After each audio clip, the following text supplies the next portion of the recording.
Tucked in the Michoud State Forest is a trail that can take you back in time. This isn't always the easiest place to find. And David Smith knows each stop by heart. This would have been a road. Smith has helped map out a walking trail of the ruins still standing from a secret World War II interrogation camp. Every little piece of concrete you'd find, you'd get excited and thought, oh, there's still something here that we can look at. There's a lot to look at here, like the foundation from an office where German prisoners of war were interviewed in soundproof rooms. So there were 6 of these scattered across the camp. And the bases of guard towers that remain just outside where the camp once stood. This would have been the platform, and then on top of it would have been a structure for the guards. The guards kept watch over thousands of POWs, German sailors and officers, and some Japanese military who were shipped to the camp toward the end of the war in secret. It happened almost under cover of night when they were bringing these prisoners in and out. The POWs didn't stay at Camp Michoud for long, but some left a lasting impression.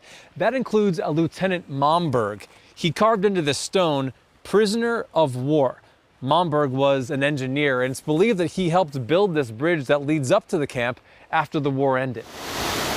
In the wall of the camp's water reservoir, another signature from a POW.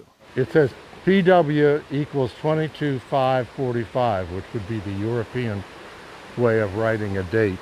The interrogation camp closed a few months after the Japanese surrendered and World War II ended. For decades after that, churches repurposed the buildings and ran a camp on the grounds. But when the camp closed in the 70s, the buildings were auctioned off, most of them lifted right off their foundations. As an historian, it's exciting because you're discovering this stuff that had sort of been lost. But there is just enough still peeking up from the grass and brush to reimagine this time in American history and the secrets once spilled here. At Camp Michoud in Newville, Matt Barquero, WGAL News 8.